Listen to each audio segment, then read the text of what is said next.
Thank you all for being here.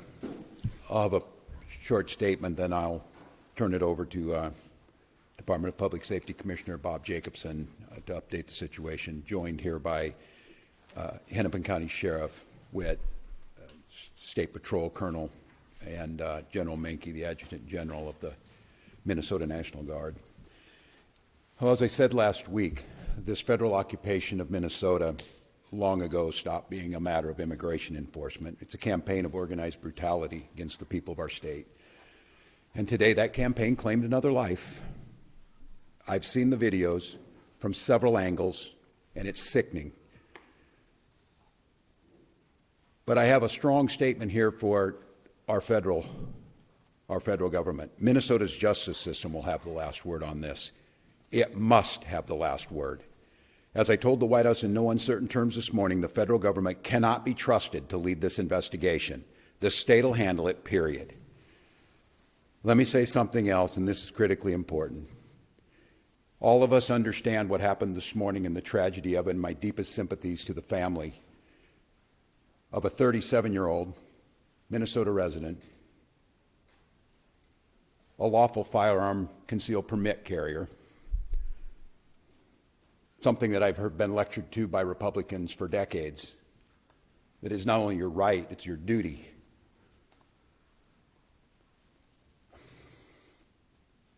We know that the potential to further inflame tensions is high, and to Minnesotans, there's a difference. We want calm and peace and normalcy back to our lives. They want chaos. We cannot and we will not give them what they want by meeting violence with violence. Minnesota and our local law enforcement, as you have seen, have done everything possible to de-escalate. Local media has reported extensively on the cooperation to de-escalate this situation. Donald Trump, I call on you once again, remove this force from Minnesota. They are sowing chaos and violence. We've seen deadly violence from federal agents again and again and again.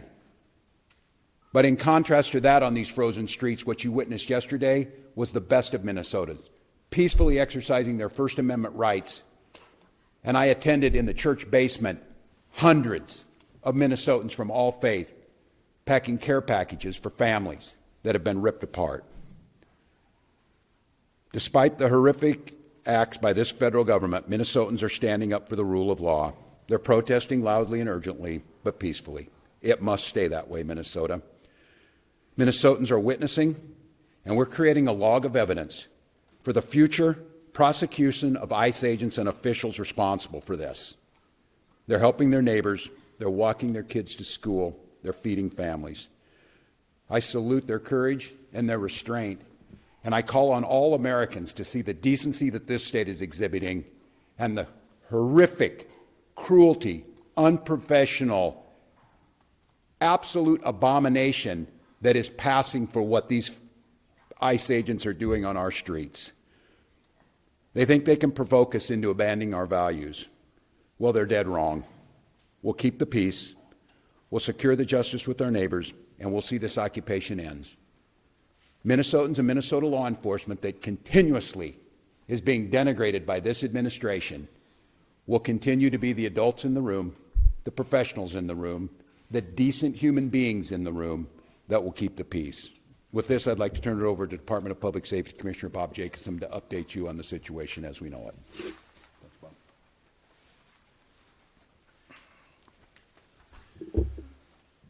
Thank you, Governor. I'm Bob Jacobson, Commissioner of Public Safety for the Department of Public Safety, and again, it's my honor to serve in that position. A man was shot and killed this morning in Minneapolis. I want to pause and remember what cannot get lost in this moment. A man died. His family and friends are feeling unimaginable heartbreak and trauma. And I know Minnesotans and I know our community will rally around this man's family and friends to support him. I also understand clearly that people are upset. They're scared, they're confused, and I want to assure you that this state's public safety officials and our local law enforcement partners are doing everything in our power to get answers, to help return a sense of normalcy back to our communities. You have the right to demonstrate peacefully. We recognize that demonstrations are often driven by strong emotions, beliefs, and a desire to be heard. But please, please remain peaceful. And I want to say it again because it is important and it is critical. Peacefully demonstrate. By doing so, you help local authorities to get answers. You help us to do our investigations. By remaining peaceful, you help ensure nobody else may be killed or injured. The thousands and thousands of people who gathered yesterday in Minneapolis proved that Minnesotans can make their voices heard peacefully, and they can do so without violence, and they can do so without destruction. And state resources are available and ready to support our local law enforcement partners as requested. And those resources include the Minnesota State Patrol, the Bureau of Criminal Apprehension, and the Minnesota National Guard. With that, we'll stand for questions. Governor, you've made this request before. Is there any reason to believe that it will be answered differently? Have you had any conversations with the president, with the federal government, and is there any indication that they are going to pull out or back down? Well, I spoke twice this morning, shortly after I received the call of this shooting. I spoke with the President's Chief of Staff, and first request was to get her people out of there, to get these federal agents out of there. They were going to cause more chaos. And second call is, with no uncertain terms, that we will investigate this. We will not be stonewalled. What we've already seen, and you saw it this morning, before any investigation is done, you have the most powerful people in the federal government spinning stories and putting up pictures and unrelated people who we don't know anything about, and a picture of a firearm to try and spin a narrative. And I ask Americans, this will end when enough Americans say this will end. Do I have any confidence Donald Trump will do the right thing? No, I don't have a lot of confidence Donald Trump will do the right thing. I do have a lot of confidence that the majority of the American people will do the right thing. And I think there cannot be very many people across this country looking right now, after all the reporting that's been done, after everything that's been said, under the pretense that they are here about immigration reform, and quit referring to these people as law enforcement. They are not law enforcement. We have law enforcement who do an incredible job. And to listen to Greg Bovino denigrate the work of our people who are out there cleaning up their mess, no, I don't have a lot of confidence that he himself will do it. But here's what I do have confidence in. There's a whole lot of Republicans, for whatever reason, cannot find their spine. But they might find the ability to know that they're not going to win another election as long as they live unless they stand up for what's right and stand up for the rule of law and stand up for human decency, and that's the moment. So then, just a follow-up, because then if that is not the case, what are the people of Minnesota supposed to do who are in the middle right now? Because if they do Stonewall and you're trying to investigate, is that forced? Yeah, no, it's a good question. And look, I speaking to the people of Minnesota right now, I hear that scream from you, and I'll continue to plead and ask you for peace. And I know the answer is you ask us for peace and we give it, and we get shot in the face on the streets coming out of a donut shop. We cannot give them what they want. I don't know how to say this in so many terms to watch the madness that we've witnessed over this last week coming out of the White House and what it's doing here. My confidence is, and I say it to Minnesotans, as I've said, exercise your First Amendment rights, speak out, bear witness and document legally. But I understand the risk in that, and I understand the courage that it takes to have people out there doing this. Thank God we have video, because according to DHS, these 7 heroic guys took an onslaught of a battalion against them or something. It's nonsense, people. It is nonsense, and it's lies. So my confidence is this, Minnesotans.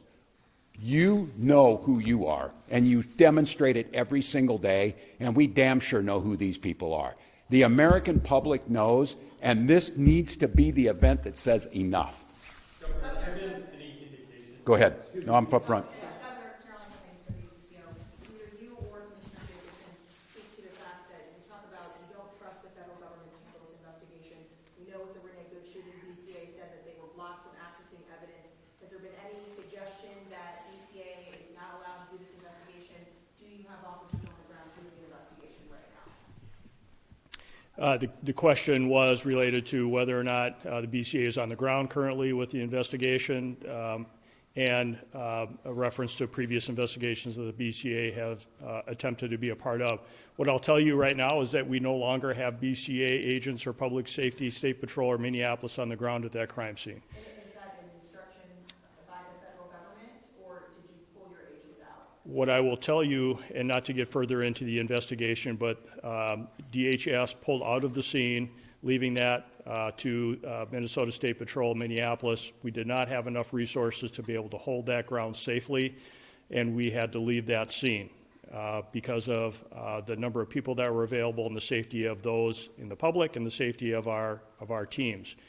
We were able to get there, but at that time we were not able to hold that scene to do a crime scene investigation. I can't talk any more about those details. Who is handling the investigation, if not either DHS nor state officials right now?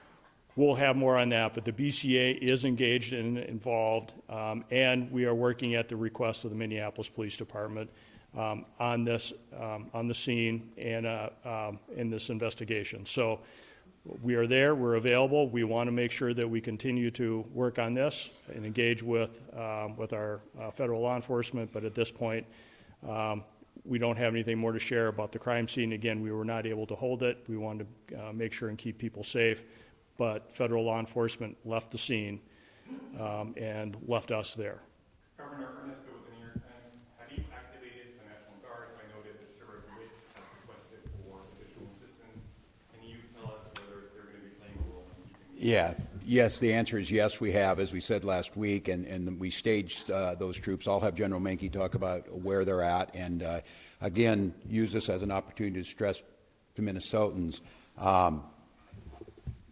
the frustration you have, and as you saw this, they killed a man, created chaos, pushed down protesters, threw gas indiscriminately, and then left the scene, and then we're left to clean up. I understand the anger. I understand trying to parse who were the law enforcement on the scene when you got there after a man was killed is difficult for the folks who are out there. But I can't stress enough, our goal, and I'll have General Menke talk about what the role of these Guard troops are in conjunction with incredible work from the Hennepin County Sheriff's Office, from mutual aid across, and of course the State Patrol, of trying to get to the point where what we're saying is we can handle this and Minnesotans can express their First Amendment rights and have our folks on the streets and get these people out of here. And so, John, if you want to talk a little bit, but the answer is yes, there's activated. He can talk to you about numbers. To be clear, Governor, activated different than having them staged.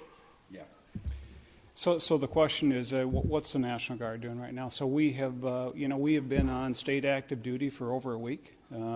So we've had soldiers prepared in the metro area to respond in a much rapid manner than if they were not mobilized.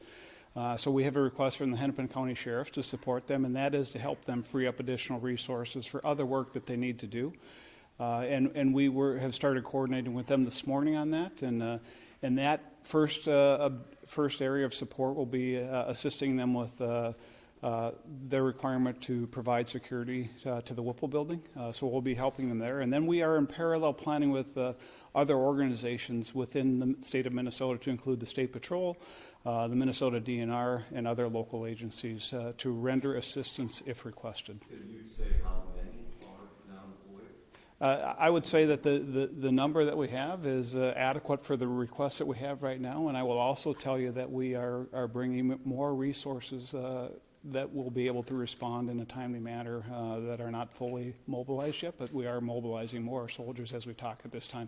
I'd like not to get into specific numbers for an operational security standpoint, but right now we have all the resources to meet the requests that we have. I would note on this one, too, that we'll be billing the federal government for the cost of the National Guard because they are incurring the costs that are falling on us by their reckless actions. Yes, sir.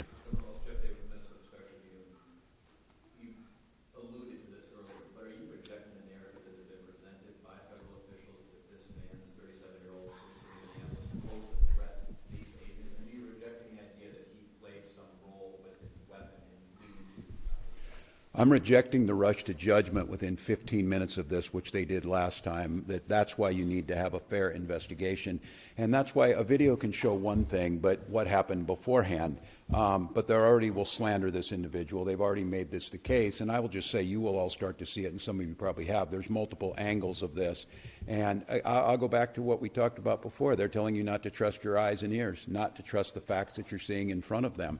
And at some point in time, your reporting, and I think the reporting this week has been spectacular across Minnesota, that there's not two sides to every story. But in this situation, what I'm saying is we need to have a fair investigation, understanding what's happening, and held accountable.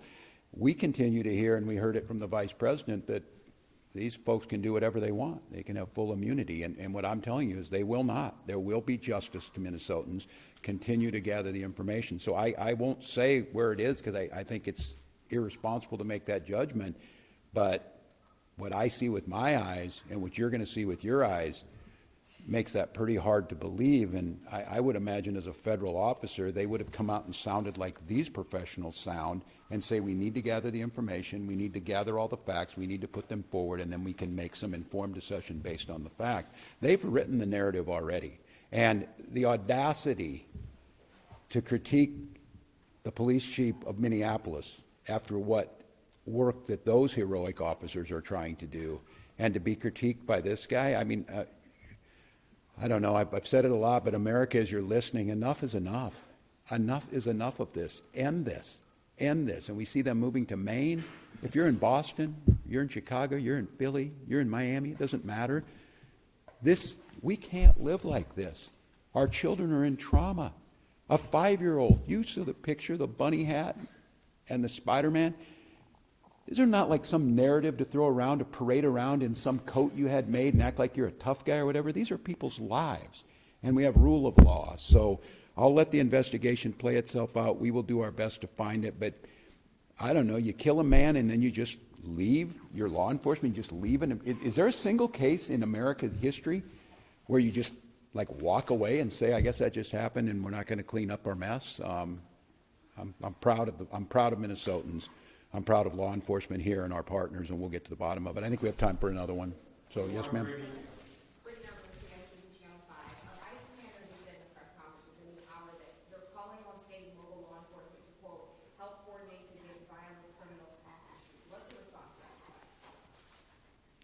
I'm better off to let these guys, the professionals. I have my thoughts. So the question was, what are we doing to assist federal law enforcement on getting violent criminals off the street, if I understand the question? Greg Rubino said that at the press conference, he was calling on state and local law enforcement. So what is your response to that? State and local law enforcement are always ready and willing and able to arrest violent offenders. We do not stand down from that, no matter where we get that information from. If there are violent offenders or violent criminals or violent crimes, we will investigate and we'll bring those to justice. If the federal government would like to work with us, to continue to work with us as they have in the past, to locate those violent offenders, we are always open to those discussions and always willing to assist. We do not ignore that. We are ready and able, and we do that. All of you, as part of the media, hear us arresting violent offenders all the time. We have not stood down. That is our mission. The federal government is not alone in arresting violent offenders. State and local law enforcement does that every day at great risk to their life, at great risk to the community. We do it because we want a safe Minnesota, and the federal government is not the only one to do that.